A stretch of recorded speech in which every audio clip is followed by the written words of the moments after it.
యెహోషువ గ్రంథం 3వ అధ్యాయం చదువుదాం అందరం కూడా.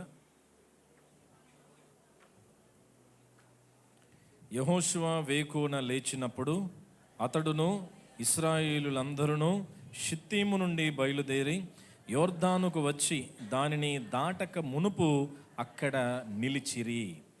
3 దినములైన తరువాత నాయకులు పాలెములో తిరుగుచు జనులకు ఈలాగున ఆజ్ఞాపించిరి: మీరు మీ దేవుడైన యెహోవా నిబంధన మందసమును యాజకులైన లేవీయులను మోసుకొని పోవుట చూచినప్పుడు మీరున్న స్థలములో నుండి బయలుదేరి దాని వెంబడి వెళ్ళవలెను. మీకును దానికిని దాదాపు 2000 కొల మూరల ఎడముండవలెను. మీరు వెళ్ళు త్రోవ మీరింతకు ముందుగా వెళ్ళినది కాదు. మీరు దానిని గుర్తు పట్టవలెను గనుక ఆ మందసమునకు సమీపముగా మీరు నడువరాదు. మరియు యెహోషువ, రేపు యెహోవా మీ మధ్య అద్భుత కార్యములను చేయును గనుక మిమ్మును మీరు పరిశుద్ధపరచుకొనుడని జనులకు ఆజ్ఞ ఇచ్చెను.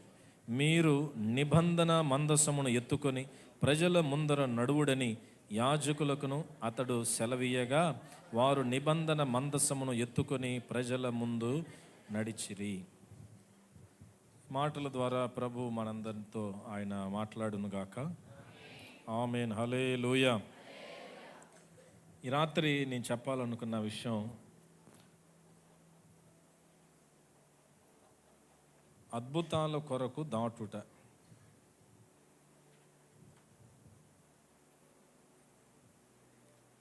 లేదంటే ఇలాగైనా అనుకోవచ్చు, అద్భుతాల కొరకు దాటుట, లేదంటే అద్భుతాల కొరకు సిద్ధపాటు. రెండిట్లో ఏదైనా అనుకోవచ్చు. అద్భుతాల కొరకు దాటుట, అద్భుతాల కొరకు సిద్ధపడుట, అద్భుతాలకు సిద్ధపాటు అని కూడా అనుకోవచ్చు. 7 నుంచి 17 వచనాలు వచ్చే సంవత్సరం విందాం. ఈ సంవత్సరం 3వ అధ్యాయం 1 నుంచి 6 వచనాలు విందాం.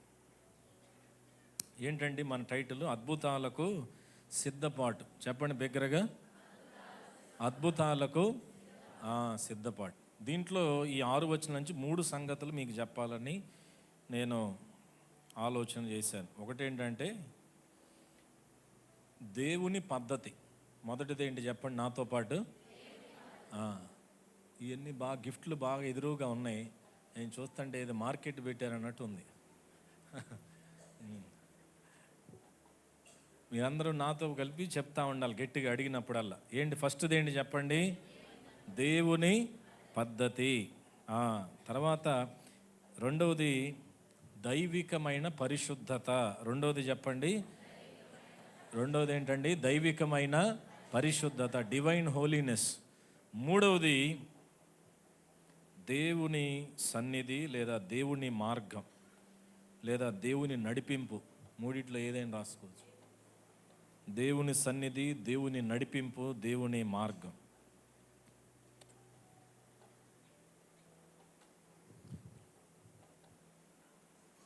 మన అంశం చెప్తారు ఒకసారి బిగ్గరగా అందరూ కూడా.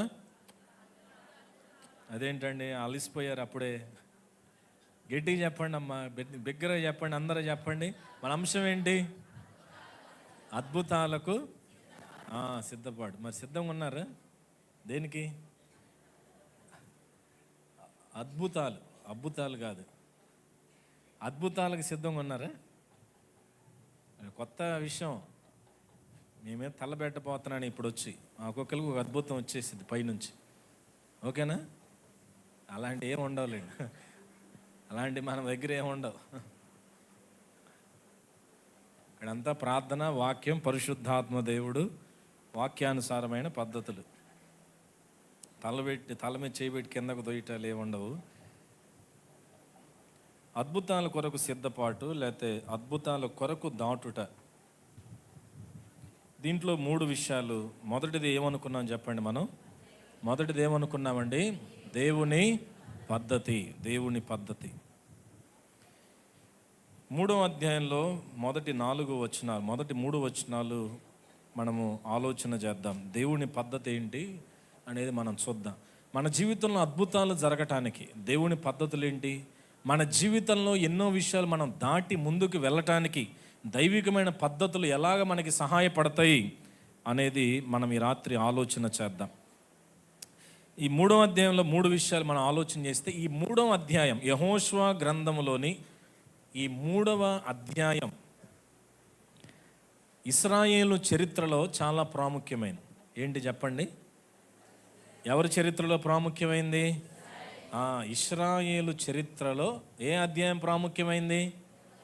యెహోషువ గ్రంథం 3వ అధ్యాయం చాలా ప్రాముఖ్యమైంది. ఎందుకు ప్రాముఖ్యమైందంటే, వాళ్ళు అబ్రహాముకి దేవుడు వాగ్దానం చేశాడు 12వ అధ్యాయంలో. ఏమని వాగ్దానం చేశాడంటే, ఇదిగో నేను చెప్పినట్టు వెళ్ళిపోయా, నేను నీకేమిస్తాను. ఏమన్నాడు? ఏమిస్తానన్నాడు అబ్రహాం గారికి? దేశంలోకి తీసుకెళ్తా అన్నాడు. ఏ దేశం? మారు మనసా? గట్టిగా చెప్పండి. ఏ దేశం అండి? ఫాస్టింగ్ అనుకుంటా కదా. ఫాస్టింగ్ ఏమైనా ఉన్నారా? ఫీస్టింగ్ చేసి వచ్చారా? ఫీస్టింగ్ అంటే విందు అనమాట.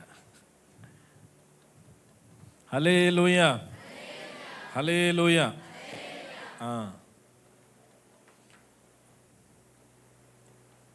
అబ్రహాముకి దేవుడు వాగ్దానం చేశాడు. ఏమనంటే, నేను వాగ్దాన దేశంలోకి నిన్ను తీసుకెళ్తాను అని చెప్పి.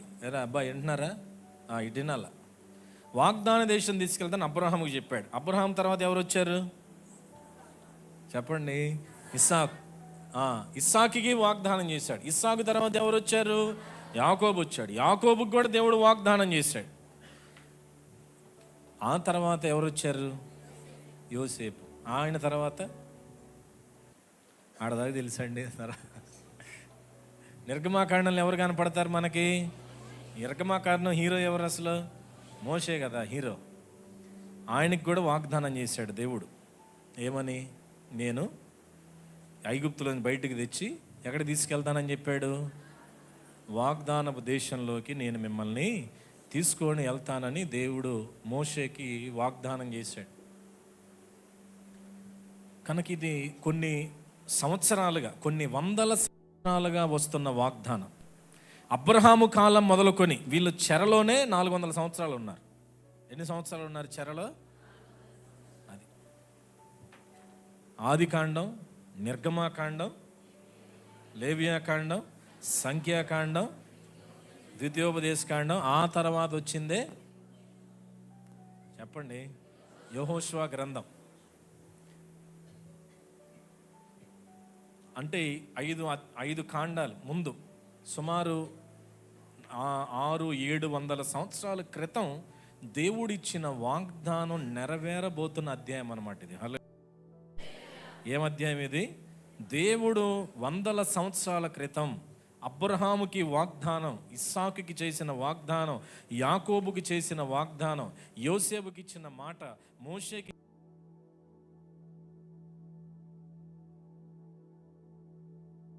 హల్లెలూయా. ఇది ఇశ్రాయేలు చరిత్రలో చాలా ప్రాముఖ్యమైన అధ్యాయం. ఒక అద్భుతము జరిగిన అధ్యాయం. దేవుడు వారిని దాటించిన అధ్యాయం. ఈరోజు మనల్ని కూడా దాటించబోయే అధ్యాయం. హల్లెలూయా. ఆమేన్ చెప్పండి గట్టిగా. ఆమేన్. హల్లెలూయా. ఎంత గట్టిగా చెప్పారండి. నా మనసు తృప్తి అయిపోయింది.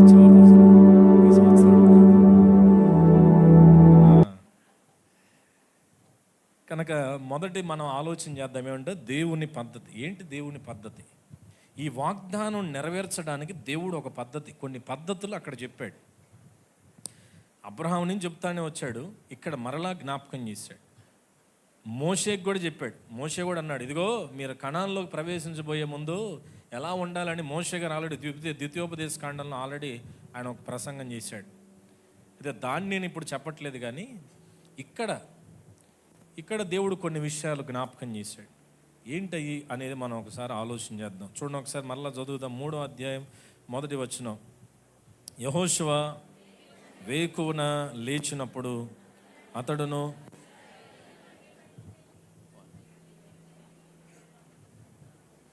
చదువుతారా? షిత్తీము నుండి బయలుదేరి యోర్దానుకు వచ్చి దానిని దాటక మునుపు అక్కడ నిలిచారు. ఆ తర్వాత చూడండి 2, 3 కూడా చదవండి, చిన్నగా చదవండి. 3 దినములైన తరువాత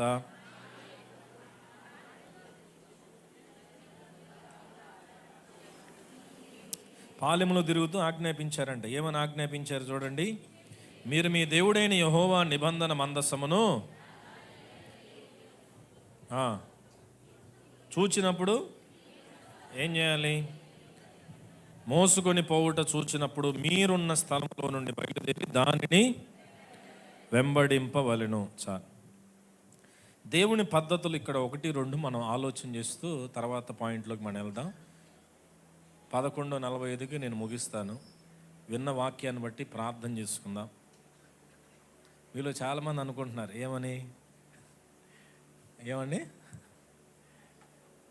సాక్ష్యాలు చెబితే కొత్త సంవత్సరం కూడా అయిపోద్ది. ఇప్పుడు జాషువా ఎంత అని చెప్పే టైము ఏమండి? 11:45 అన్నాడు, అది గ్యారెంటీకి చేయడు అని మీరు అనుకుంటున్నారు. లేదు ఈరోజు చేస్తాను, చివరి రోజుగా కరెక్ట్గా ముగిద్దాం. హల్లెలూయా. సొంత ఇంట్లో ఎంతైనా తినొచ్చు అన్నం, బయట ఇంట్లో తినలేము. అవునా కాదా? అదే నాతో పాటు నేను వాక్యం చెప్పేటప్పుడు కొంతమంది వచ్చారు వేరే చర్చిల్లో. అక్కడ వాళ్ళు చెప్పిన టైంకే ముగిచ్చారు. బయట ఇల్లు కాబట్టి, ఇదే ఇల్లు సొంత ఇల్లు కదా, అందుకని కొద్దిగా ఎక్కువ అన్నం తినాలనిపించింది, కొద్దిగా ఎక్కువ పెట్టాలనిపించింది. తినే ఓపిక నాకుంది, పెట్టే ఓపిక కూడా నాకుంది. మరి మీరు కూడా ఏం చేయాలి? తినాలి, కానీ ఏం చేయకూడదు? నిద్రపోకూడదు ఈ రాత్రి. హల్లెలూయా. వెంకటేశ్వర గారు మాతోనే ఉన్నారా? గారిపాడు వెంకటేశ్వరరావు గారు ఆయన లేరు, వెళ్ళిపోయాడు, పొలంలో దున్నుతున్నా ఉన్నాడు. పొలానికి వెళ్ళాడు ఆయన. ఎరువు ఎట్లా పొలం పండిందా లేదా? హల్లెలూయా. సరే, 25వ తారీఖు 31 వాక్యం చెప్పాలని పాస్టర్ గారు నాకు చెప్పినప్పుడు నేను ఆలోచన చేస్తూ ఉన్నాను. ఏం చెప్దామని ఆలోచిస్తున్నప్పుడు దేవుడు యెహోషువ గ్రంథం 3వ అధ్యాయాన్ని జ్ఞాపకం చేస్తూ వచ్చారు. అనుకోని రీతిగా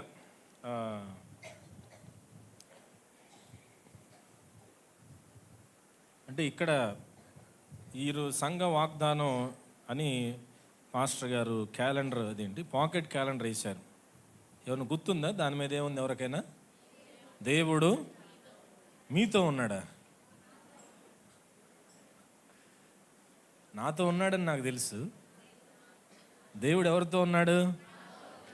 మాతో ఉన్నాడు అని వేశారు. ఈ అధ్యాయం కూడా నేను మీతో ఉన్నానని పదే ఈ అధ్యాయంలో దేవుడు మన జ్ఞాపకం చేస్తూ ఉన్నాడు. హల్లెలూయా. కనుక దేవునితో కలిసి మనం ఈ సంవత్సరాన్ని దాటుదాం. కనుక దేవుని పద్ధతులు మనం ఆలోచన చేస్తేనండి, వారు ఇప్పుడు దాటాలి. ఏం దాటాలి? యోర్దాను దాటాలి. యోర్దాను దాటబోతున్నారు. అయితే వారు షిత్తీములో టెంట్ వేశారు. అంటే షిత్తీము యోర్దాను నదికి కొంత దూరంలో ఉన్న ప్రాంతం అన్నమాట షిత్తీం. అక్కడ వారు గుడారాలు వేసుకొని ఎదురు చూస్తున్నారు. ఎప్పుడు మనం వాగ్దాన దేశంలోనికి వెళ్దాం? మోషే కాలంలో కూడా అక్కడే వాళ్ళు ఉన్నారు. ఉండి వేగుల వారిని పంపించాడు మోషే. ఎవరా వేగుల వారు? ఎవరు? హలో, అందరూ ఇక్కడే ఉన్నారా? నాతోనే ఉన్నారా? నేను చెప్పానుగా, నేను పెడతాను, మీరు తినాలి, మీరు వినాలని. తినేటప్పుడు మాట్లాడకూడదు అంటారా? మోషే వేగుల వారిని పంపించాడు 12 మందిని. 12 మంది పేర్లు అవసరం లేదులే, కానీ 2 పేర్లు చెప్పండి. మనకు బాగా గుర్తుండే పేర్లు ఏంటి? యెహోషువ, కాలేబు. వీళ్ళిద్దరే మంచి వార్తను తీసుకొని వచ్చారు. వీళ్ళిద్దరు ఎక్కడికి వెళ్ళారంటే కనానికి వెళ్ళారు. వెళ్ళి మంచి వార్తను తెచ్చారు. ఏంటయ్యా అంటే అక్కడ ఏమేం ప్రవహిస్తున్నాయి అంట? చెప్పండి, ఏం ప్రవహిస్తున్నాయి అక్కడ? పాలు తేనెలు ప్రవహిస్తున్నాయి, ద్రాక్ష గేలలో పెద్ద పెద్దగా ఉన్నాయి, మనం వెళ్ళిపోదామయ్యా, అసలు మామూలుగా లేదు అక్కడ అని వీళ్ళిద్దరు అన్నారు. ఇంకొకరు వచ్చి వాళ్ళ ఆజానుబావులు మన కాలు కింద నలిపేస్తారు, నల్లులు నాకు పిండేస్తారు, మనకు అది వద్దు బాబు అని మరి 10 మంది అన్నారు. వీళ్ళిద్దరే పాజిటివ్ రిపోర్ట్ తీసుకొని వచ్చారు. ఆ తర్వాత వీళ్ళిద్దరే అటు తర్వాత వాగ్దాన దేశంలో కూడా ప్రవేశించారు. అయితే వీళ్ళిద్దరిలో ఇప్పుడు ఆ యెహోషువ ఆనాడు యెరికోని మరియు అలానే ఆ కనానుని వేగు చూడటానికి వెళ్ళిన ఆ యెహోషువనే ఈ రోజున మోషే తర్వాత నాయకుడిగా నిలబడ్డాడు. హఠాత్తుగా నాయకత్వం ఆయన చేతుల్లోకి వచ్చింది. కానీ దేవుని ప్రణాళిక అయినప్పటికీ కూడా యెహోషువ అప్పటి వరకు ఒక నాయకుడిగా తను వ్యవహరించలేదు. ఒక సామాన్యుడిగా ఉండి, ఒక యుద్ధ నైపుణ్యత కలిగిన వాడుగా ఉండి, ఒక నమ్మకమైన నాయకుడిగా, అంటే యుద్ధ నాయకుడిగా, నేర్పరితనం కలిగిన సైన్యాధిపతిగా, మంచి ఆలోచనలను వేయగలిగిన సైన్యాధిపతిగా, సైన్యాన్ని నడిపించగలిగిన వ్యక్తిగా మోషే దగ్గర నడుస్తూ ఉన్నాడు ఈ యెహోషువ. ఇప్పుడు ఆయనకి నాయకత్వం వచ్చింది హఠాత్తుగా. ఇప్పుడు మరలా దేవుడు జ్ఞాపకం చేశాడు. మరలా యెహోషువ కూడా, ఇదిగో అప్పట్లో నేనను కాలేబు మరి కొంతమంది వేగు చూడటానికి వెళ్ళాము, మరలా మనం వేగు చూడాలి అని కొంతమందిని పంపించినట్టు మనకు తెలుసు. 2వ అధ్యాయంలో వేగుల వారు ఎవరిని కలిశారు? అలాగా ఆయన పంపించినప్పుడు ఆ వెళ్ళిన వారు, ఆ యెహోషువ గారు పంపించిన వేగుల వారు ఒక ఆమెను కలుసుకున్నారు. ఏంటి ఆమె పేరు? రాహాబు. ఏంటంటే ఆమె పేరు వేశ్య అయిన, ఆ వేశ్య అయిన రాహాబే విశ్వాసిగా మారి తన కుటుంబం అంతటినీ కూడా ప్రభు కొరకు ఏం చేసింది? వేశ్య విశ్వాసిగా మారి క్రీస్తు వంశావళిలో చేరి తన కుటుంబం అంతటినీ కూడా ప్రభు కొరకు సంపాదించుకుంది. ఇప్పుడు ఈ వేగుల వారు మళ్ళా వెనక్కి రావాలి, సమాచారాన్ని తీసుకొని రావాలి. అందుకని యెహోషువ అంటున్నాడు ఏమనంటే, ఇదిగో మనం షిత్తీము నుండి బయలుదేరి యోర్దాన్ నదికి వద్దాం, అక్కడ 3 దినాలు వెయిట్ చేద్దాం.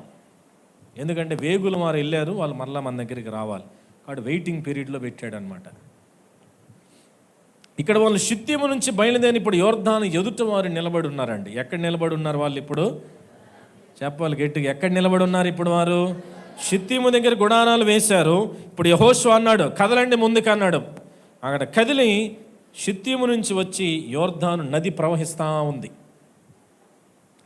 యోర్దాన్ నది ప్రవహిస్తూ ఉంటే ఇప్పుడు ఆ మధ్యలో ఆ యోర్దాన్ నది ఉంది. వీళ్ళు ఇటువైపు ఉన్నారు, అటువైపు కనాను దేశం కనపడతా ఉంది.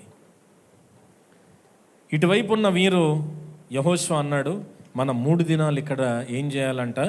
వెయిట్ చేయాలి. ఏం చేయాలండి? ఎదురు చూస్తూ ఉండాలి. ఏం చేయాలి బాబు? ఎదురు చూడాలి. 3 దినాలు దేవుడు వారిని అక్కడ ఆగమని చెప్పాడు. షిత్తీముని తీసుకొని వచ్చి అక్కడ వెయిట్ చేయించాడు. దేవుని పద్ధతుల్లో ఒక పద్ధతి ఏంటయ్యా అంటే వెయిటింగ్. చెప్పండి, దేవుని పద్ధతిలో ఒక పద్ధతి ఏంటి?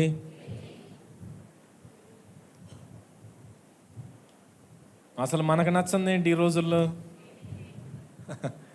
మనకు నచ్చింది ఏంటి చెప్పండి? వెయిటింగ్, వేచి ఉండడం. దేవుని పద్ధతుల్లో ఇక్కడ దైవికమైన పద్ధతిలో ఒక పద్ధతి ఏంటంటే ఎదురు చూడటం నేర్చుకోవాలి. మనం ఏం నేర్చుకోవాలండి? ఎదురు చూడటం నేర్చుకోవాలి. ఇంకొద్దిసేపట్లో మనం ఏం చేయబోతున్నాం చెప్పండి? ఏం చేయబోతున్నాం? మనం క్రొత్త సంవత్సరంలో అడుగు పెట్టబోతున్నాం, నూతన సంవత్సరంలో అడుగు పెట్టబోతున్నాం. మనం ఇప్పుడు ఒక పాత సంవత్సరంలో క్రొత్త సంవత్సరం కొరకు మనం కూడా వెయిట్ చేస్తున్నాం, దాని ముందు నిలబడి ఉన్నాం. అయితే సేవకులకు దేవుడు ఆలోచన ఇచ్చి, అందుకని క్రొత్త సంవత్సరంలోకి మీరు అడుగు పెట్టాలి బాబు, దానికోసం మీరు ఒక 4 రోజులు వెయిట్ చేయాలి. ఎక్కడ వెయిట్ చేయాలి? నా సన్నిధిలో వెయిట్ చేయాలి. అందుకని ఏం కూడికలు పెట్టారు పాస్టర్ గారు? 4 రోజులు అన్నారు. అక్కడతో సంవత్సరం దగ్గర నుంచి ఇంకా లేదు, ఇంకా సంవత్సరాంతపు ఉపవాస ముగింపు ఉపవాస ప్రార్థనలు. ఆనాడు దేవుడు చెప్పాడు మీరు వెయిట్ చేయాలి. యోర్దాను, అక్కడ కనాను కనపడుతుంది, ఇక్కడ యోర్దాను కనపడుతుంది. యోర్దాను యువతల పక్కన వీరు ఉన్నారు. యోర్దాను ఎట్లా ప్రవహిస్తుందంటే పైనుంచి వస్తుంది. ఇది యోర్దాను ఎక్కడి నుంచి వస్తుంది? నీళ్లు కింద నుంచి పైకి వేస్తే స్పీడ్గా వెళ్తాయా, పైనుంచి కిందకి స్పీడ్గా వస్తాయా? ఏమండి, కరెక్టేనా? అంతే కదా, పైనుంచి. ఇప్పుడు ఎగువ నుంచి కిందకి పారుతూ ఉన్న యోర్దాన్, గట్ల మీద నుంచి కూడా పొంగి పొర్లుతూ ఉందంట యోర్దాన్. ఇప్పుడు ఎదురు చూస్తేనేమో వాగ్దాన దేశం, 100 సంవత్సరాల క్రితం అబ్రహాం, పితరుడైన అబ్రహాము మొదలుకొని మోషే వరకు, చనిపోయిన వారి నాయకుడైన మోషే వరకు దేవుడు నేను ఇస్తాను మిమ్మల్ని తీసుకెళ్తానని ఆయన చేసిన వాగ్దానం. 40 సంవత్సరాలు అరణ్య యాత్ర చేశారు ఆ వాగ్దాన దేశం కోసం, తిరుగుతూ వచ్చారు, ఇంత ఎదురు చూస్తూ ఉన్నారు. ఇప్పుడు మరలా దేవుడు ఏం చేస్తున్నాడు, వాళ్ళని ఏం చేయమంటున్నాడు, మరలా వెయిట్ చేయాలి. మీరు ఏం చేయాలి, మీరు వెయిట్ చేయాలి. 4 days 3 days మీరు వెయిట్ చేయండి, ఇక్కడ ఎదురు చూడండి. అయితే ఈ ఎదురు చూడటం మన ఆత్మీయ జీవితంలో కూడా చాలా ప్రాముఖ్యమైనది. దేవుడు ఈ మోషేని కూడా నాయకత్వాన్ని అప్పగించే ముందు ఎన్ని సంవత్సరాలు ఆయన ఎదురు చూసేట్లు చేశాడండి, ఎన్ని సంవత్సరాలు సిద్ధపరిచాడు మోషేని. ఎన్ని సంవత్సరాలు? 40. ఎన్ని సంవత్సరాలు? 40 సంవత్సరాలు ఎక్కడున్నాడు మోషే గారు? ఐగుప్తులో ఉన్నాడు.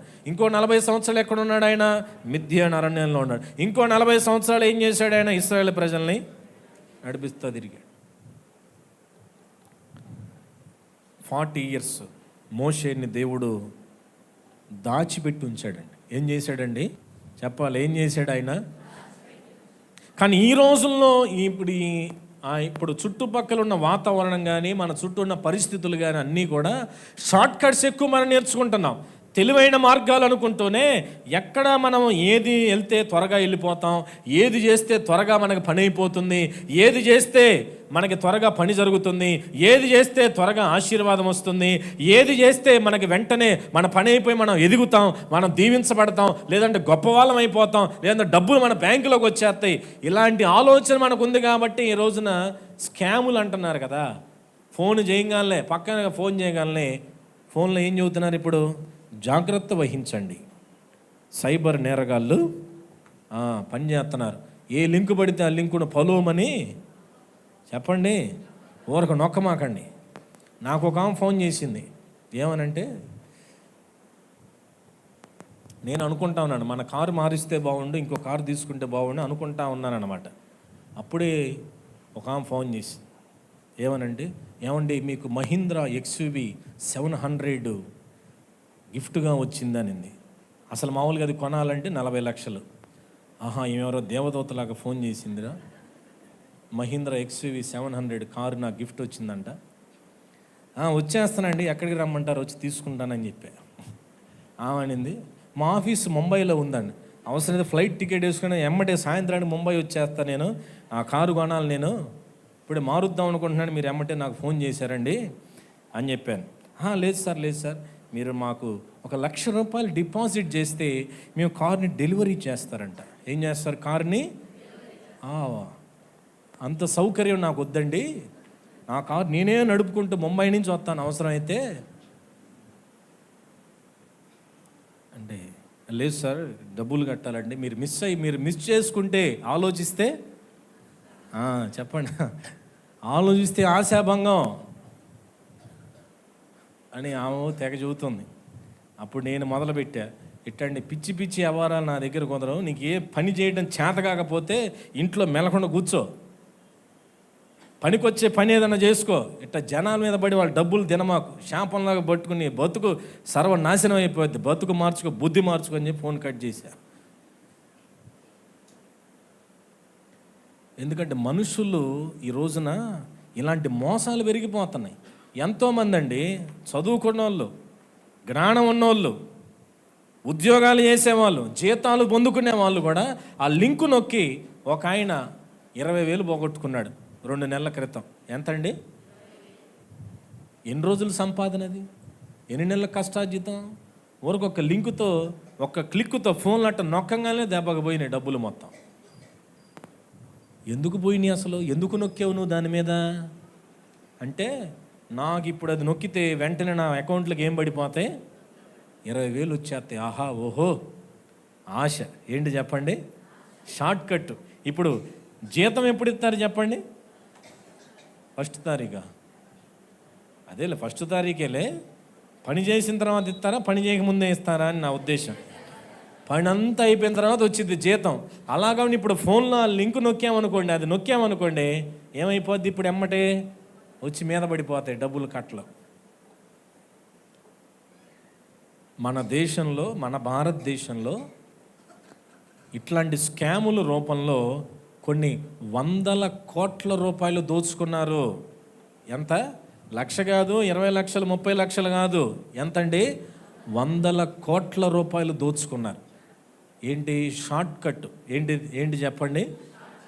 ఏంటి? త్వరగా డబ్బులు వచ్చేస్తాయి, త్వరగా ఆస్తిపరుని అయిపోతాను, వెంటనే నా మీదకి వచ్చి పడిపోతాయి, నెల రోజులు ఎదురు చూసే పని లేదు, ఇదిగో 1000 రూపాయలు గడితే అయిపోద్దంట, 10,000 గడితే అయిపోద్దంట, 50,000 గడితే అయిపోద్దంట అని ఎంతో పోగొట్టుకుని ఉన్నారు. లక్షలు పోగొట్టున్నారు. అంతెందుకండి, ఎవరు ఒక ఆయన ఎంపీని కూడా మోసం చేశారండి.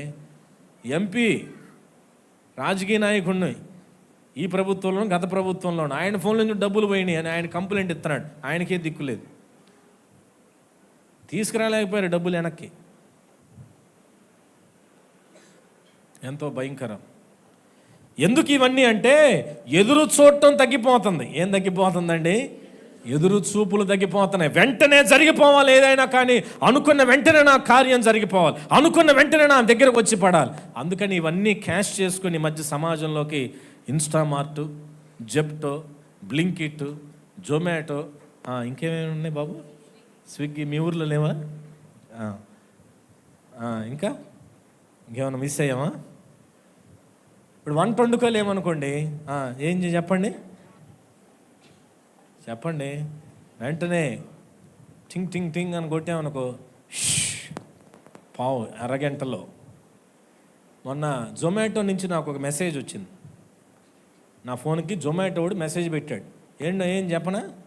ఏమనంటే, హే మామా, ఈరోజు క్రిస్మస్, బిర్యానీ తినచ్చు కదా అంట. ఏం వద్దు పోరా బాబు.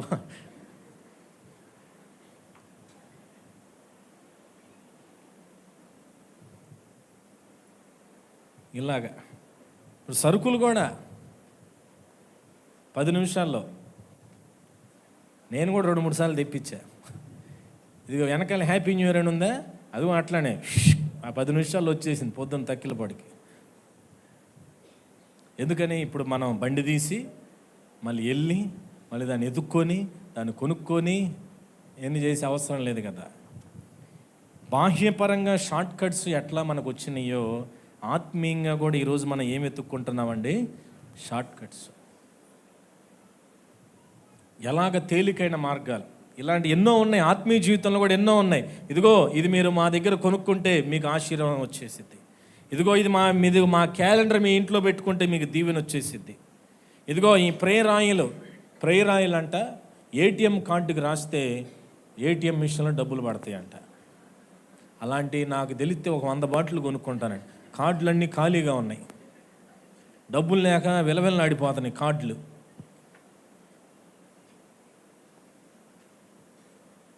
ఆ యూట్యూబ్ లైవ్లు చూస్తుంటే చాలా బాధ వేస్తుంది, వేదన కలుగుతుంది, క్రైస్తవం ఎడిపోతుందనే భయం వేస్తుంది.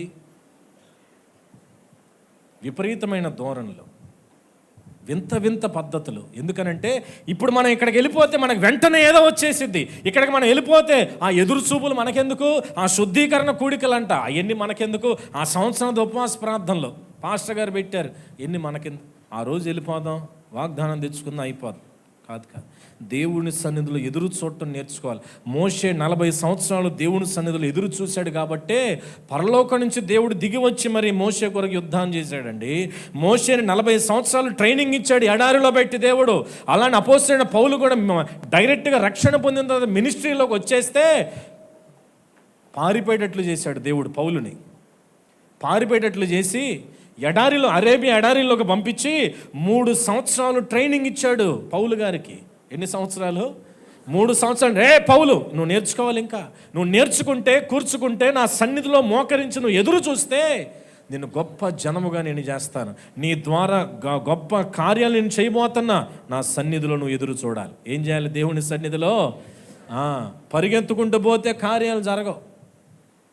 పరిగెత్తుకుంటూ పోయి ఏదో చేస్తే, నూనె రాస్తే ఏదో అయిపోద్ది, అక్కడేదో చేస్తే ఇక్కడేదో జరిగిపోద్ది, ఇక్కడేదో చేస్తే ఇక్కడేదో జరిగిపోద్ది. ఇవన్నీ పెద్ద నాటకాలు, బోటకాలండి. 40 సంవత్సరాలు మోషేని దాచిపెట్టాడు. 3 సంవత్సరాలు పౌలుని దాచిపెట్టాడు.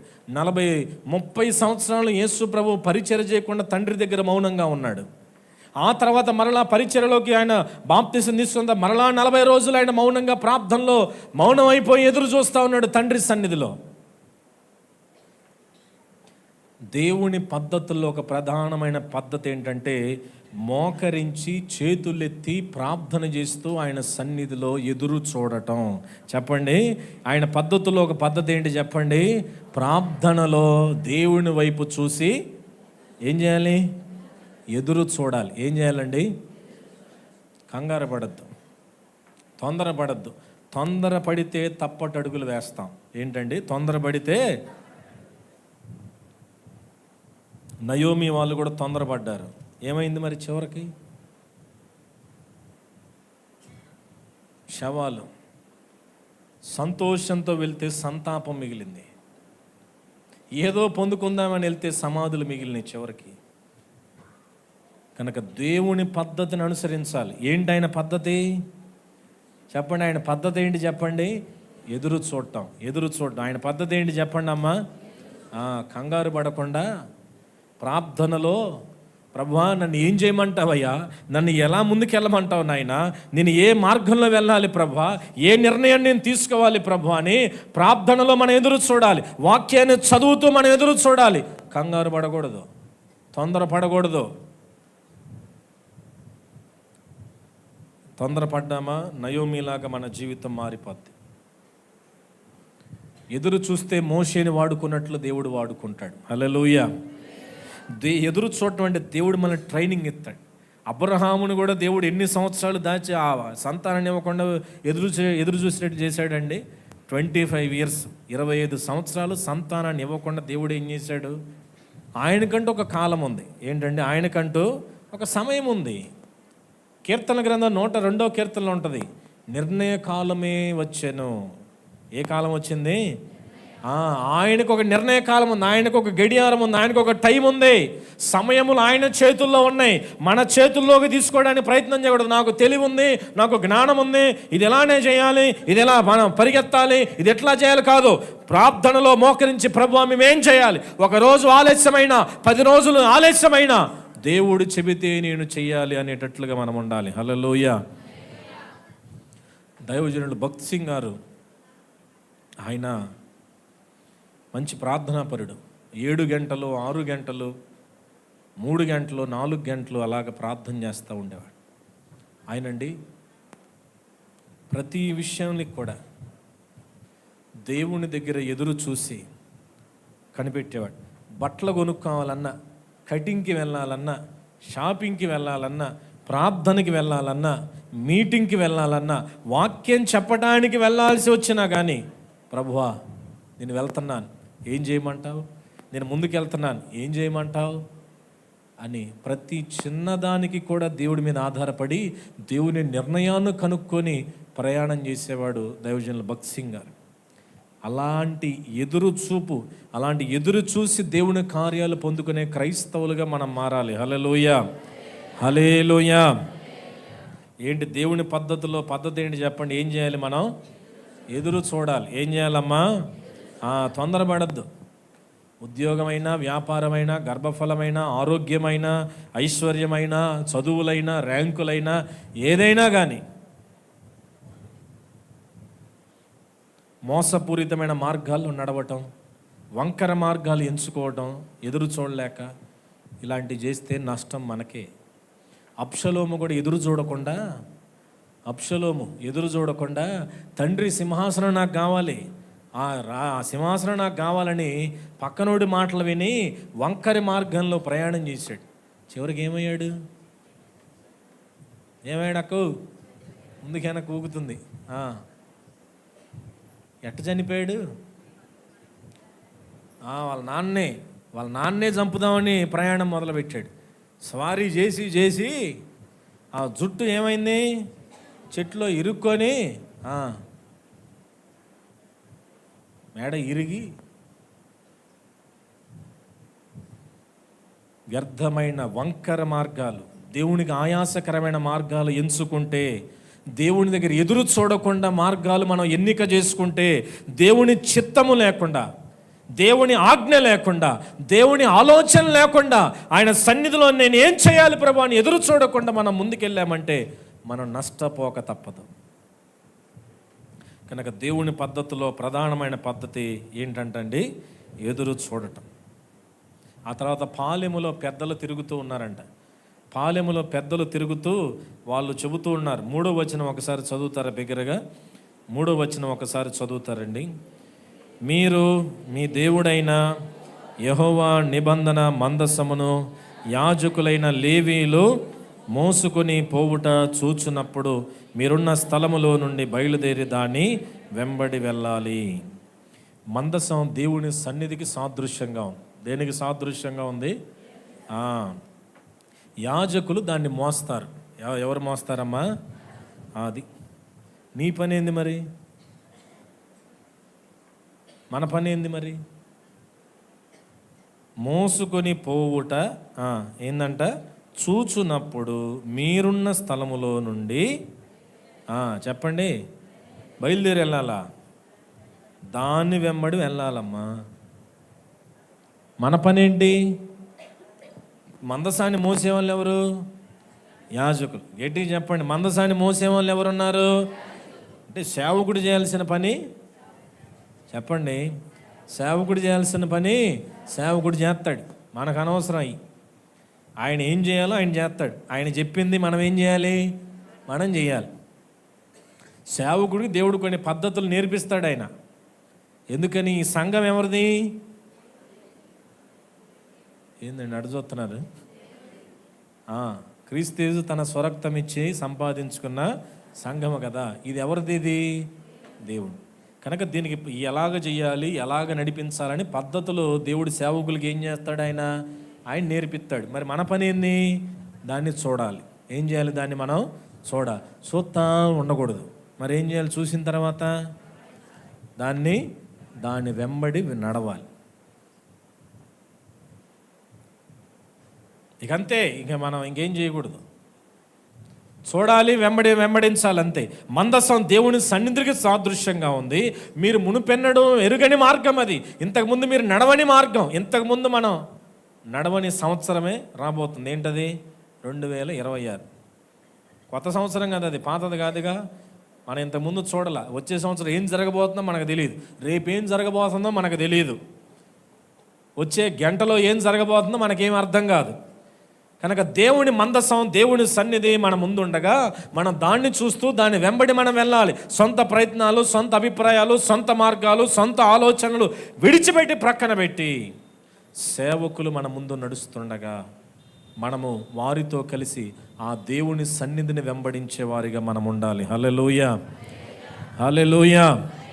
అది చూడాలి. దేవుడు పైకెత్తబడాలి మన జీవితాల్లో. ఎవరు పైకెత్తబడాలి? మందసము పైకెత్తబడాల. చెప్పండి, ఏమండి? మందసం ఏమవ్వాలమ్మా?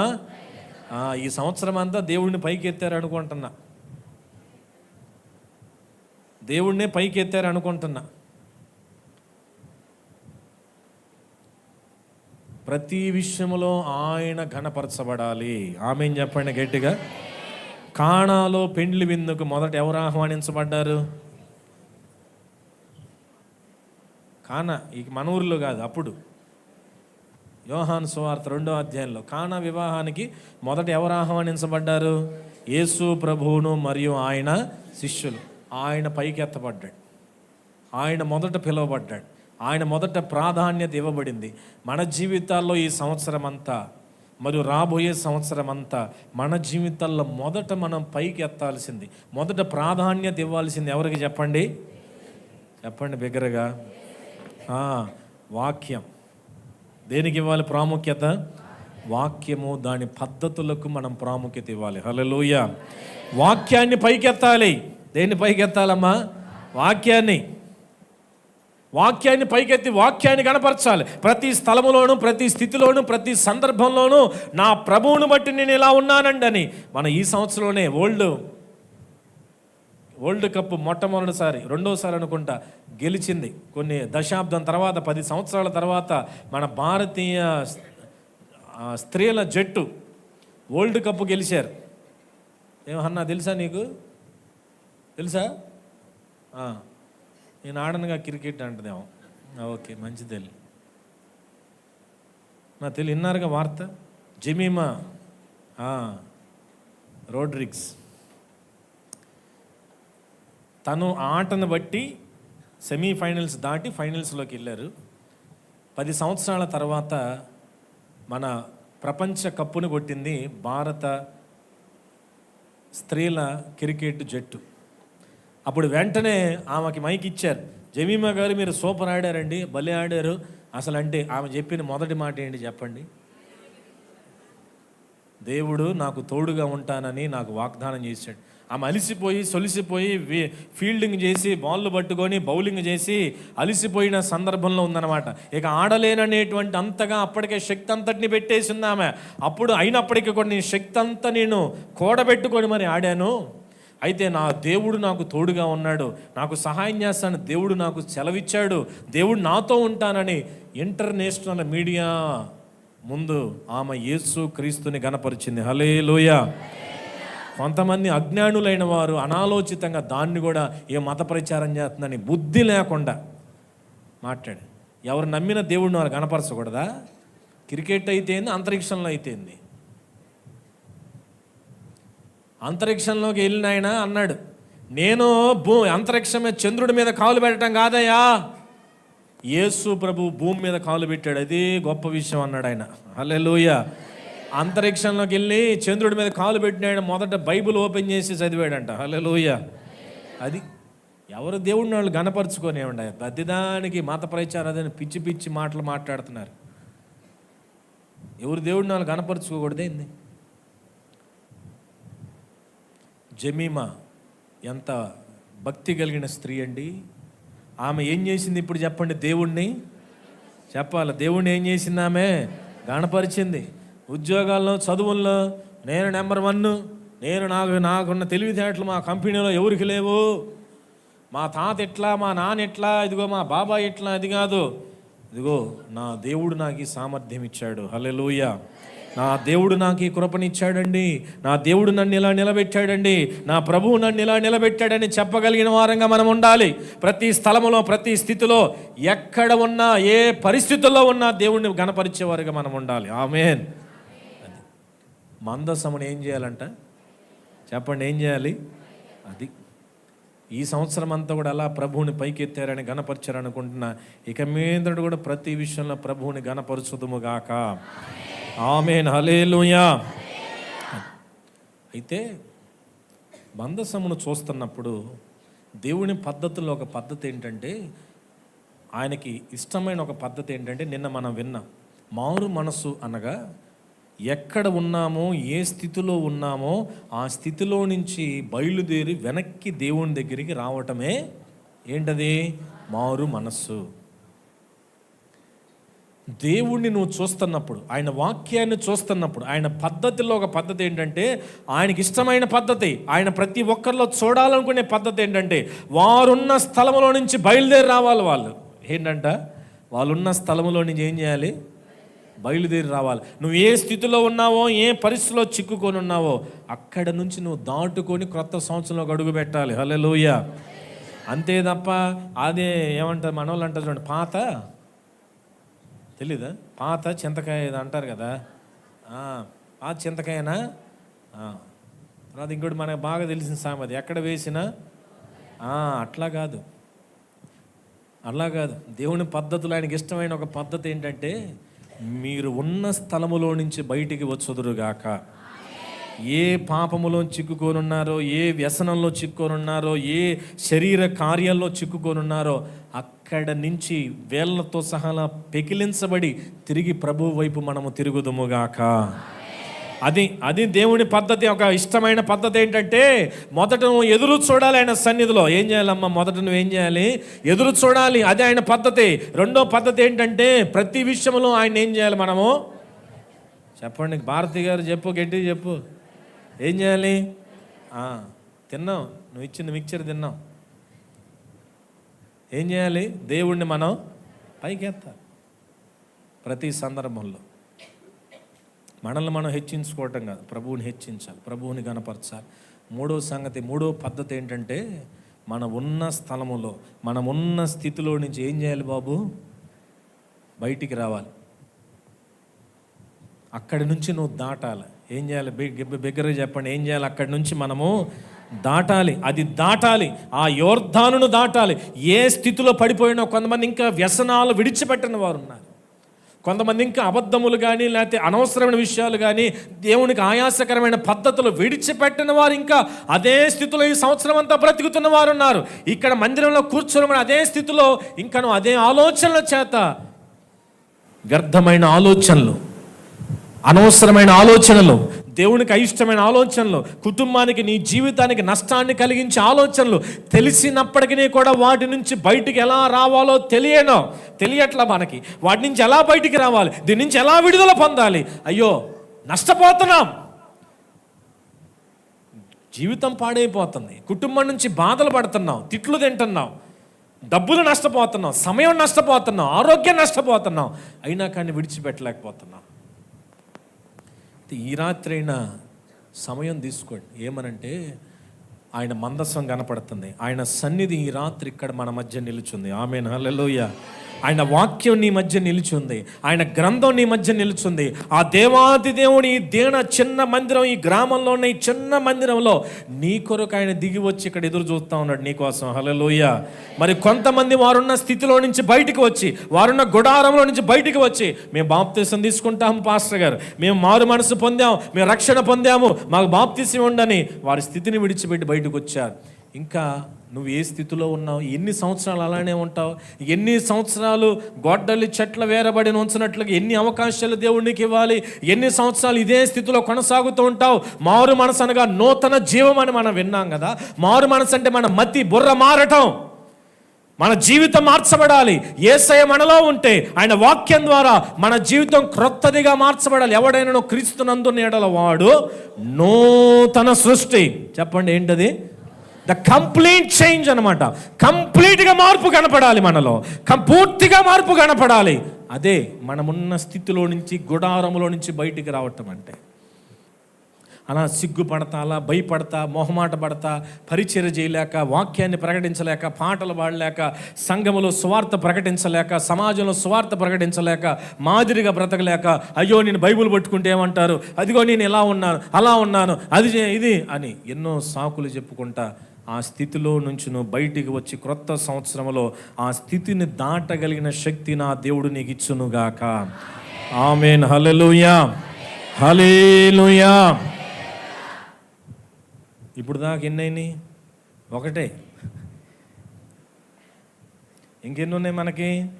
2 ఉన్నాయి. మొదట ఏమనుకున్నాను చెప్పండి? దేవుని, చెప్పండి బిగ్గరగా, దేవుని. రెండోది ఏమనుకున్నాను చెప్పండి? దైవికమైన పరిశుద్ధత. చూడండి ఒకసారి 4వ వచనాన్ని చదువు,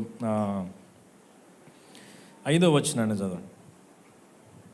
మరియు యెహోషువ, రేపు యెహోవా మీ మధ్య అద్భుత కార్యములను చేయును గనుక మిమ్మును మీరు పరిశుద్ధపరచుకొనుడని జనులకు ఆజ్ఞ ఇచ్చారు. మన టైటిల్ ఏమనుకున్నాం చెప్పండి? చెప్పండి, ఏమనుకున్నాం? అద్భుతాలకు. నా ఎదురు ప్రదీప్ కూర్చొని ఉన్నాడు, అనుకుంటున్నాడు ఇప్పుడే అన్నయ్య 11:40 చేశాడు, గ్యారంటీగా 12 దాటిస్తాడు చూడని అనుకుంటున్నాడు మైండ్లో. కాదంట్లే. హల్లెలూయా. మన టైటిల్ ఏంటి చెప్పండి? అద్భుతాలకు సిద్ధపాటు. నీ జీవితంలో అద్భుతం జరగాలంటే నేను చెయ్యి పెట్టి గట్టిగా ప్రార్థన చేస్తే అద్భుతం జరిగిద్దా? పోనీ చెవుల్లో పెద్దగా కేకేస్తే అద్భుతం జరిగిద్దా? మరి ఏం జరిగి ఎలాగ అద్భుతం జరగాలి? ఎలాగా ఈ పాపం నుంచి విడుదల పొందాలయ్యా అంటే ఇక్కడ అంటున్నాడు. ఇది బాహ్యపరమైన క్లీనింగ్కి సంబంధించిన విషయం. వాస్తవంగా నేను సీనాయి పర్వతం మీదకి రేపటి దినాన దిగిరాబోతున్నాను కనుక ప్రజల్ని వారి బట్టలు ఉతుక్కోమని చెప్పు, వారి శరీరాలను కడుక్కోమని చెప్పని దేవుడు మోషేకి నిర్గమాకాండంలో చెప్తాడు. ఇది కూడా అలాంటిదే అయినప్పటికీ ఇక్కడ ఆత్మీయ అర్థం కూడా ఇంకొకటి ఉంది. వారి బట్టలను శుభ్రం చేసుకోమని దేవుడు చెబుతున్నాడు, శరీరాలను శుభ్రం చేసుకోమని దేవుడు చెబుతున్నాడు. అయితే ఇక్కడ ఇప్పుడు క్రొత్త నిబంధన విశ్వాసులం. మనం ఏ విశ్వాసులం అండి? మనం ఇప్పుడు నిన్న అయ్యగారు పాట పాడారు. ఏం పేరండి మీ పేరు? బాలశౌరి గారా? ఆయన పాడారు, పాత నిబంధన ముగించబడింది, కృప మన కొరకు దిగి వచ్చిందని పాట పాడారు. పెద్ద ఆయన ధర్మశాస్త్రాన్ని దేవుడు ఏం చేశాడు? శిలువ మీద ఆయన కొట్టివేశాడు. కొట్టివేసి ఆయన క్రొత్త నిబంధన మనకు అనుగ్రహించాడు. ఇక్కడ ఏంటంటే మన అంతరంగము శుద్ధి చేయబడాలి. ఏం చేయబడాలంటే అంతరంగం. కనుక అనారోగ్యం ఉంది, ఇప్పుడు నేను బల్ల తీసుకోవచ్చా? తలస్నానం చేయలేదు, బల్ల తీసుకోవచ్చా? నేను కొద్దిగా జ్వరంగా ఉంది, బల్ల తీసుకోవచ్చా? లేకపోతే నాకు కొంత అనారోగ్య సమస్య ఉంది, మరి ఈ సమయంలో నేను బల్ల తీసుకోవచ్చా? లేదా పలానా వారు చనిపోయారు, నేను బల్ల తీసుకోవచ్చా? ఏమీ కారణాలు కాదు నువ్వు బల్ల తీసుకోకుండా ఉండటానికి. నువ్వు బల్లలో చేతులు వెయ్యాలా వద్దా అనేది ఒకటే చూడాలి. ఒక్కటే. ఎన్ని చూడాలి? గట్టిగా చెప్పండి, ఎన్ని చూడాలి? ఇక మళ్ళా ఫోన్ చేయకూడదు నాకు. ఏంటా ఒక్కటంటే నా అంతరంగం పరిశుద్ధంగా ఉందా లేదా? ఏం చూడాలి? అది.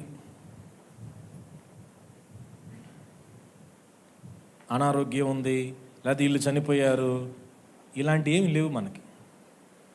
జీవితం బాగుండాలి. ఏం బాగుండాలండి? అది. దేవుడు నీ జీవితంలో అద్భుతం చేయాలని ఇక్కడ ఉన్న మీరే కాదు, నేను కూడా అందరం ఆశపడతాం. మా జీవితంలో అద్భుతం జరగాలి, ఒక కార్యం జరగాలి, ఒక మేలు జరగాలి అని అందరం ఆశపడతాం, పాడుకుంటాము, ఎదురు చూస్తాం, ప్రార్థనలు చేస్తాం. అయితే దేవుడు నీ జీవితంలో, నా జీవితంలో ఒక అద్భుతం చేయాలంటే, ఆగిపోయిన కార్యాలు ఈ రాబోయే సంవత్సరం ప్రారంభం కావాలి అంటే నేను పాటించాల్సిన ఒక విషయం ఏంటంటే మనల్ని మనం పరిశుద్ధపరుచుకోవాలి. ఏం చేయాలమ్మా? మనల్ని మనం ఏం చేయాలి? ఒళ్ళు కడుక్కుంటున్నట్లుగా దావీదు అడుగుతా, అయ్యా నన్ను హిమము కంటే తెల్లగా నన్ను కడుగు, హిస్సోపుతో నన్ను కడుగు, నీ వాక్యమని ఉదక స్నానము చేత నన్ను కడగండి, నన్ను పరిశోధించు, నన్ను పరిశీలించు. నీకు ఆయాసకరమైన పద్ధతులు నాలో ఏమైనా ఉన్నాయేమో, నీకు ఆయాసకరమైన సంగతులు నాలో ఏమైనా ఉన్నాయేమో, ఇవే నీ జీవితంలో అద్భుతాలు జరగకుండా ఆపేస్తున్నవి. నేను ప్రార్థన చేస్తేనో, చవడే గారు ప్రార్థన చేస్తేనో అద్భుతం జరగదు. ఎవరికో కానుకలు పంపిస్తే అద్భుతం జరగదు. నూనె రాస్తే అద్భుతం జరగదు. అద్భుతము జరగాలి అంటే మన పాపాలు శుద్ధీకరించబడాలి. ఆమేన్ చెప్పండి గట్టిగా. అద్భుతం జరగాలంటే ఏం చేయాలమ్మా? సంసోను జీవితంలో చిట్ట చివరి అద్భుతం జరిగింది. ఏంటి అద్భుతం? మరలా బలమును పొందుకొని శత్రువులను ఏం చేశాడు? ఆయన చీల్చాడాడు, తోసి పడేశాడు పిల్లర్స్ని. ఏం చేశాడు? పిల్లర్స్ని తోసేశాడు. అంటే ఏమంటారు వాటిని? తెలుగులో ఏమంటారు? స్తంభాలు. స్తంభాలను ఏం చేసేసాడు? చేత్తోనే నెట్టి పడేశాడండి. హల్లెలూయా. అది ఎప్పుడు వచ్చింది తెలుసా? కానీ అంతకు ముందు అధ్యాయంలో సంసోను ఇంతకు ముందులాగా బలం కలిగిన విరజిమ్మాడంట. బలం లేదు, ఏమీ లేదు. కోడిగుడ్లలాగా కళ్ళ గుడ్లను పీకి అవతలేసి ఒక గాడిదలాగా, ఎద్దులాగా చైన్లతో కట్టేసి జైల్లో బారేశారు. పనికిరాని వాడిగా, పరిహాసం చేయబడుతున్న వాడిగా ఆ జైల్లో మగ్గిపోతుంటే సంసోను ఒక్క చిన్న ప్రార్థన చేశాడు. ఏమనంటే, దేవా నన్ను ఒక్కసారి జ్ఞాపకం చేసుకో.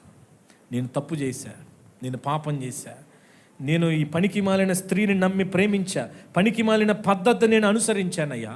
దైవికమైన పద్ధతి నువ్వేమన్నా నాజీరు చేశావు, నన్ను వ్యర్థమైన వాళ్ళ జోలికి వెళ్ళొద్దని చెప్పావు నాకు. అయినా నేను అట్లా తల్లిదండ్రులను ఎదిరించాను, వ్యర్థమైన స్త్రీతో సాంగత్యం ఏర్పాటు చేసుకున్నా, నేను ఇదిగో గీత దాటాను, దైవికమైన పద్ధతిని నేను దాటాను, అందుకే నా జీవితం ఎట్లా అయిపోయింది. ఒక్కసారి నన్ను జ్ఞాపకం చేసుకో అని బ్రతిమలాడుకున్నాడు జైల్లో ఉండి. కళ్ళు లేనివాడిగా ఆ డొల్ల గుడ్లలో నుంచి రక్తంతో సహా నీళ్లు కారుతా ఉన్నాయి. అయ్యా నన్ను జ్ఞాపకం చేసుకో, నేను తప్పు చేశాను, నేను పాపం చేశాను, నన్ను జ్ఞాపకం చేసుకో.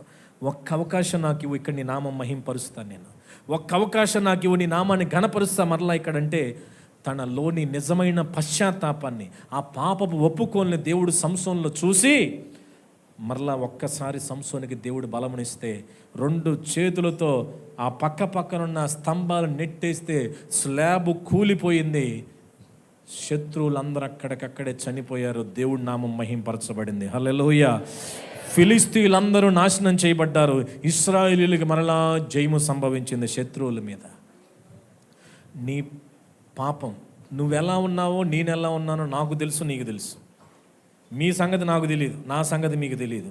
మీ లోపాలేంటో మీకు తెలుసు, మీ పాపాలేంటో మీకు తెలుసు. మీరెవరో మీకంటే ఎవరికి బాగా తెలీదు. నువ్వు ఎదగలేకపోవటానికి, అక్కడే ఆగిపోవటానికి, కుటుంబం అలానే శాపాలమయం అయిపోవటానికి, ఆ ఉద్యోగాల్లో వ్యాపారాలు అనారోగ్యాల్లో మగ్గిపోవటానికి, ఎన్నిసార్లు ప్రార్థనలు చేసినా ఏమీ జరగకుండా ఉండటానికి, మనశ్శాంతి లేకుండా ఉండటానికి, కుటుంబంలో ఆ సమస్యలకి, ఆ వ్యర్థమైన కార్యాలకు, ప్రతిరోజు కారుతున్న కన్నీటికి ఎక్కడో నీలో నాలో దాగి ఉన్న పాపం కారణం అయిందేమో ఒకసారి ప్రశ్నించుకోండి, పరిశీలన చేసుకోండి. దావీదు అందుకని, అయ్యా ఇంకా ఆయాసకరమైన ఏమైనా ఉన్నాయా, ఇంకేమైనా ఉన్నాయో చూడు. నేను చూసుకోవటం కాదు. ఇమ్మానుయేల్ గారు చెప్పారు కదా 23వ తారీఖు సాయంత్రం, ఎవరు చూడాలి? నువ్వు చూడు. నేను చూసుకుంటే నాకు నేను ఎట్లా కనపడతాను చెప్పండి? నెంబర్ 1గా కనపడతాను. చెప్పండి, ఎట్లా కనపడతాం? ఎవరికి వాళ్ళం? చెప్పండి గట్టిగా. నెంబర్ 1 నేనే నీతిమంతుడిని. ఇక్కడ మిగిలిన అందరూ పాపులే నేను అనుకుంటా, ఎవరు కాళ్ళు అనుకుంటా. అందుకే దావీదు, నేను కాదు, ఎవరు పరిశోధించాలి నన్ను? నువ్వు పరిశోధించు, నువ్వు పరిశీలించు, నువ్వు చూడు, నన్ను నువ్వు చెప్పు నాకు అని దేవుని చేతుల్లో తన జీవితాన్ని పెట్టాడు. దేవుడు సరి చేశాడు. నిష్కలంకుడివయ్యా దావీదు, నీలో ఏ తప్పు లేదని దేవుడు దావీదు గారికి పరిశుద్ధుడనే సర్టిఫికేట్ ఇచ్చాడు, హృదయానుసారుడనే సర్టిఫికేట్ ఇచ్చాడు. హల్లెలూయా. ఈ వ్యర్థమైన వాటి అన్నిటినీ కడుక్కొని, ఇంకా అదే అసూయ, అదే డంబం, అదే స్వార్థం, అదే అవిధేయత, అదే అతిథులను ద్వేషించడం కానీ, సజ్జన ద్వేషులుగా, మూర్ఖులముగాను, శరీర క్రియలు నెరవేర్చేవారముగాను, తాత్కాలికమైన భక్తులుగాను, నామకార్థులముగాను, వీటన్నిటి నుంచి మనము దాటి కడగబడి నడవంలోకి వెళ్ళి నిర్మలమైన మనస్సాక్షితో క్రొత్త సంవత్సరంలోకి పరిశుద్ధులముగా అడుగుబెట్టుదుముగాక. ఆమేన్. హల్లెలూయా. బైబిల్ అంతా ఇవేనండి. తెలియక కొంతమంది అంటున్నారు పాపం అజ్ఞానులు. ఏ పుస్తకం అంటున్నారు? దీన్ని బూతు పుస్తకం అంట. ఏ పుస్తకం తెలియదు అజ్ఞానులు. దేవుడు ఏమంటున్నాడు? అయ్యా, నేను మిమ్మల్ని దీవించాలంటే నువ్వు ఎన్ని లంచాలైనా తీసుకో, హుండీలో కానుకై, ఏదైనా చేసాయి, బంగారపు కిరీటమి, నువ్వు ఏదైనా చేయి, నాకు 10,000 మందికి అన్నదానం చేయి, నీకు మోక్షం ఇచ్చేస్తా, పుణ్యం ఇస్తా. ఈ పప్పులు నా దగ్గర ఉడకమన్నాడు యేసయ్య. హల్లెలూయా. ఆయన ఒకటండి, నువ్వు ఎన్నైనా చేయ అబ్బాయి, నువ్వు ఎంత కానుకలనేమో నేనేం పట్టించుకోను, నాకు కావాల్సింది పరిశుద్ధత. ఏంటి అన్నాడు యేసయ్య?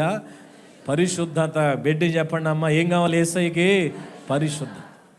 పరిశుద్ధులముగా మార్చబడి ఆ వ్యర్థమైన వాటన్నిటిని దాటి క్రొత్త సంవత్సరంలోకి మనం అడుగు పెట్టాలి రాత్రి. హల్లెలూయా. ఇక మళ్ళా క్యాలెండర్ మారింది, క్యారెక్టర్ మారలేదు అన్నట్టుగా ఉండకూడదు. క్యాలెండర్ మారిందండి, పద్ధతి మారలేదు అన్నట్టుగా ఉండదు. పద్ధతులు మార్చబడాలి. ఏంది మెలకుండా ఉన్నారు? ఏంది సైలెంట్గా ఉన్నారు? ఏందండి షాక్ ఇస్తున్నారు? పద్ధతులు ఏమవ్వాలమ్మా? కోటేశ్వరక్క ఏమవ్వాలి? ఎవరి పద్ధతులు ఏందో వాళ్ళకి తెలుసు. మనం ఎవరి పద్ధతిలోకి రావాలి? ఏంది ఆయన పద్ధతులు? ఎదురు చూడటం. రెండవది సాయన మందసాన్ని ఏం చేయాలా? ప్రభువుని పైకి ఎత్తడం. మూడవది ఏమనుకున్నావు అమ్మా? బయటికి రావటం.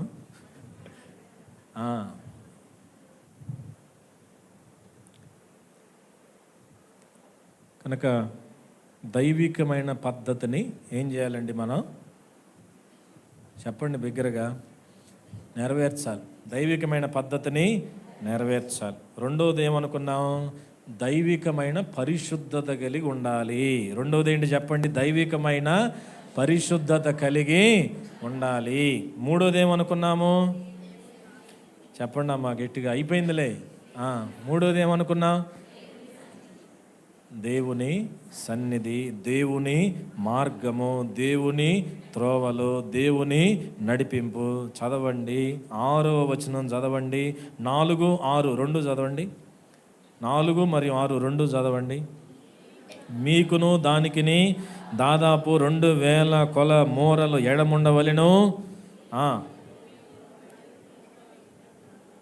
మీరు వెళ్ళును త్రోవ మీరింతకు ముందుగా వెళ్ళినది కాదు, మీరు దానిని గుర్తుపట్టవలెను గనుక ఆ మందసమునకు సమీపముగా మీరు నడవరాదు. ఇప్పుడు 6వ వచనం కూడా చదవండి.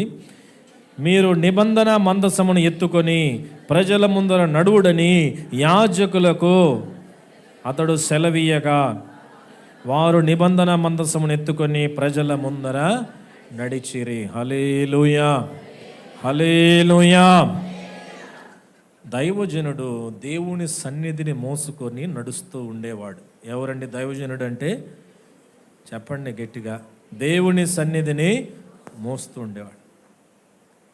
కనుక ఇప్పుడు దేవుని త్రోవలో వారు మనల్ని నడిపిస్తుండగా వారి వెనకాల నడవలసిన బాధ్యత ఎవరిది? కనుక దేవుని నడిపింపులో మనం నడవాలి, దేవుని త్రోవలో మనం నడవాలి. మనం నడవబోయే మార్గం, మనం వెళ్ళబోయే మార్గం ఇంతకు ముందు వెళ్ళింది కాదు. రాబోయే సంవత్సరం ఎలా ఉంటుందో మనకు తెలియదు, రాబోయే దినాలు ఎలా ఉంటాయి, పరిస్థితులు ఎలా మారుతాయో మనకు తెలియదు. కనుక ఆ సంవత్సరం ఎలాంటిదో మనకు తెలియదు. కాబట్టి మనం ఎవరిని వెంబడించాలి? ఇప్పుడు మరి ఎవరు మన ముందెళ్ళాలి? ఏమండోయ్, అందరు ఇక్కడే ఉన్నారా? ఎవరు మన ముందెళ్ళాలి? మందసము ముందెళ్ళాలి. చెప్పండి బిగ్గరగా, ఎవరు ముందెళ్ళాలి? అది అంటే దేవుడు, దైవజనుడు మన ముందెళ్ళాలి. చెప్పండి అమ్మ గట్టిగా, ఎవరు మన ముందెళ్ళాలి? దేవుడు, దైవజనుడు మన ముందెళ్ళాలి. మరి వారి వెనకాల మనం ఏం చేయాలా? ఫాలో మీ అన్నట్లుగా వాళ్ళంటే మనం ఏం చేయాలి? దైవజనుడు మనం చూపిస్తున్న దేవుణ్ణి, దేవుని వాక్యాన్ని మనం ఏం చేయాలి? వెంబడించాలి. నాకు తెలుసండి, నాకు మంచి జ్ఞానం ఉందండి, నాకు భలే తెలివితేటలు ఉన్నాయండి అనుకున్నారు. అపోస్తుల కార్యాలు 27వ అధ్యాయంలో 26వ అధ్యాయంలో పౌలు చెప్పాడు, అయ్యా ఇది సరైన కాలం కాదు, పడవ తీమాకండ్రా నాయన, మీరేమో శీతాకాలం వచ్చిందంటున్నారు, పడవ ప్రయాణం చేసేద్దాం అంటున్నారు, వద్దు నాయనా, కొద్ది రోజులు ఆగుదాం. నువ్వేవడవే, ఓ పాస్టర్వే, మెలకు నోరు మూసుకో, నీకేం తెలుసు, నేను నావికుడిని, పడవ కొన్ని సంవత్సరాలుగా నడుపుతున్నా, నాకు తెలీదా? ఓనరు, నువ్వు చెప్పిందే కరెక్టు అని పౌలు నోరుని మూసారు.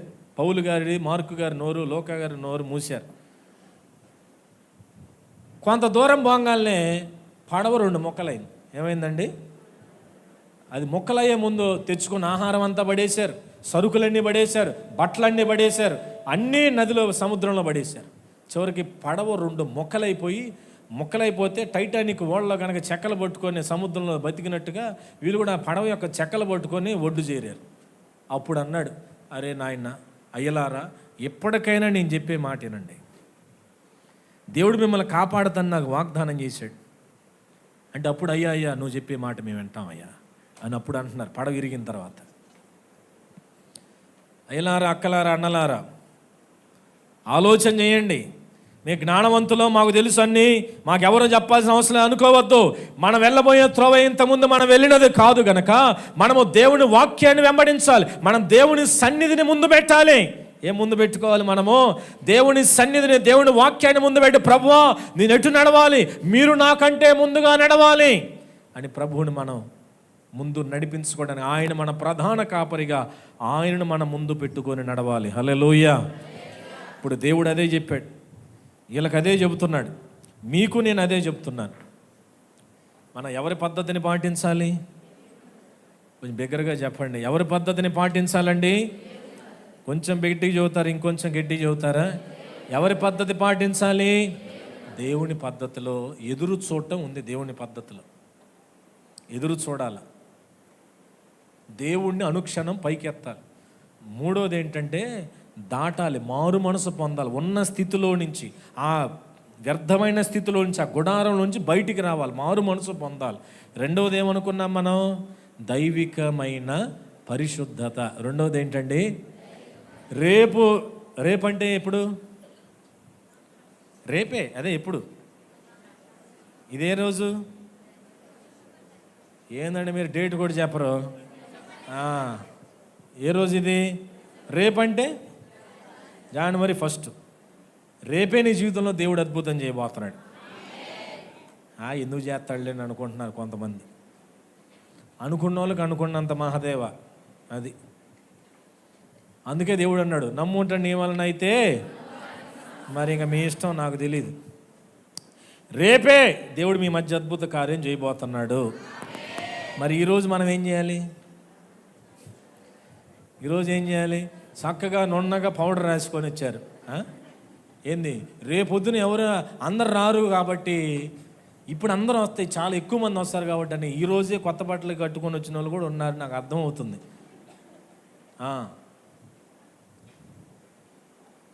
వీటన్నిటికంటే పరిశుద్ధత అనే వస్త్రాన్ని కప్పుకొని కొత్త సంవత్సరంలోకి వెళ్ళాలి మనం. హల్లెలూయా. రేపు అద్భుతం చేస్తాడు. మరి ఈరోజు ఏం చేయాలి మనం? ఆ పాపాన్ని వదిలేస్తే అద్భుతం జరిగింది, లేకపోతే ఇక అంతే. అదే జీవితం, అదే క్యాలెండర్ మారిందిలే, అదే జీవితం, అదే పద్ధతి, అంతా శరా మావులే. రేపు పొద్దున ఉదయం అయింది, మళ్ళీ సాయంత్రం అయింది.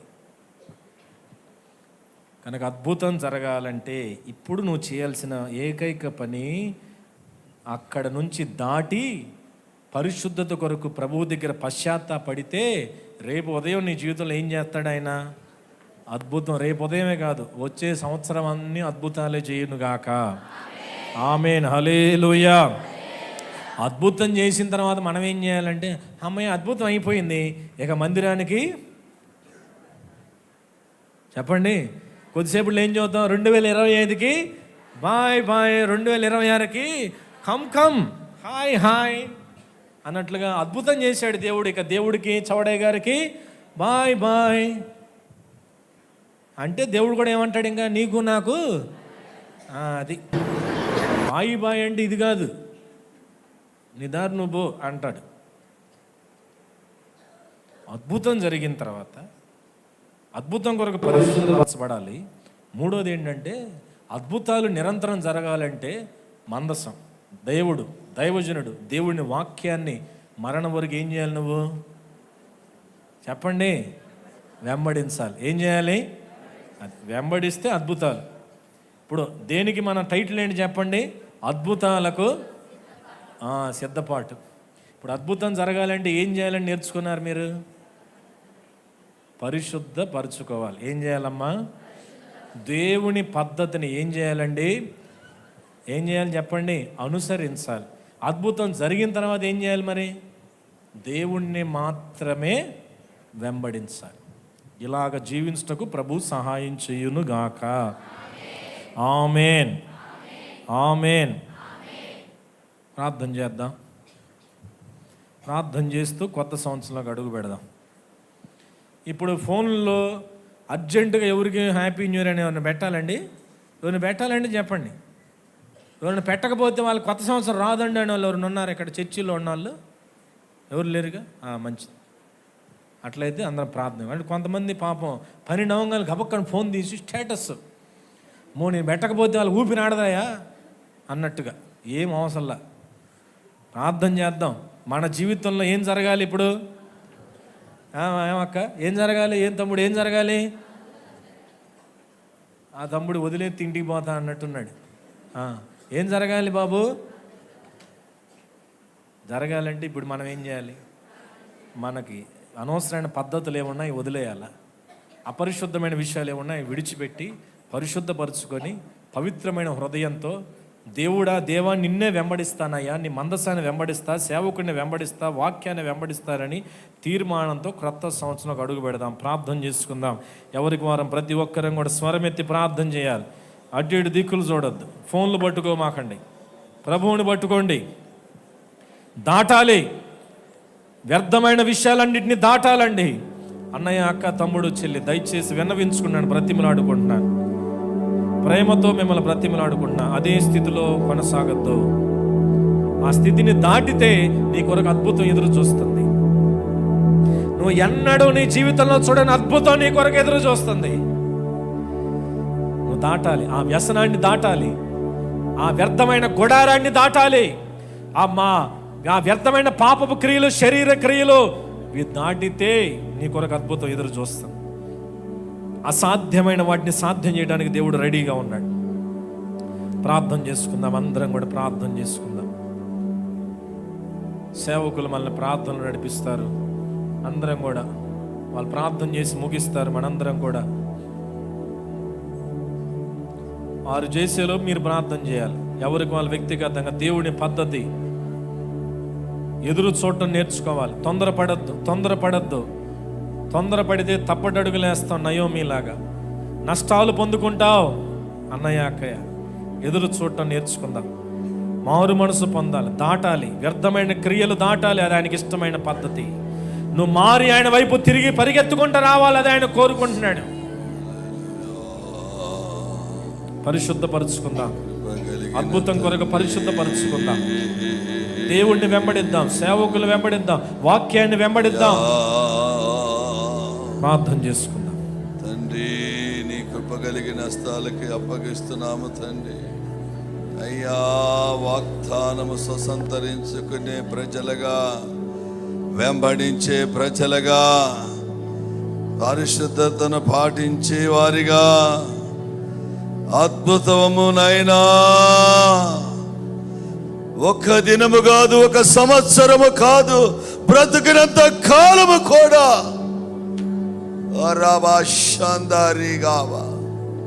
ప్రతి కుటుంబములో అద్భుతము జరగాలి అంటే మీరు నన్ను వెంబడించండి.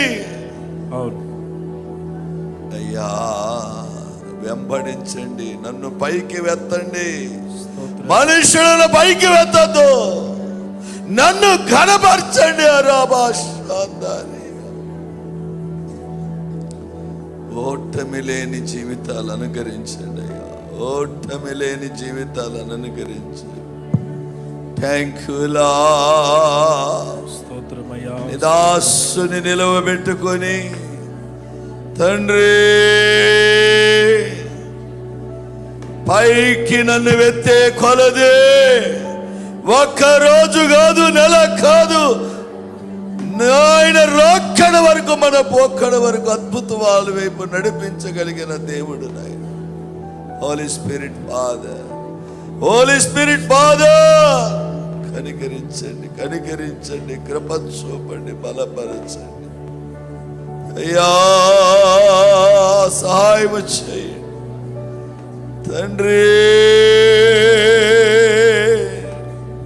నీ పాదాలు పట్టుకొని బ్రతిమలాడుతున్నావు, నీ పాదాలు పట్టుకొని బ్రతిమలాడుతున్నావు. హోలీ స్పిరిట్ ఫాదర్, పశ్చాత్తాపముతో కూడిన మారు మనస్సు రక్షణ నా ప్రభువుని పైకి వెత్తాలి, వెంబడించాలి, మరిచిపోకూడదు.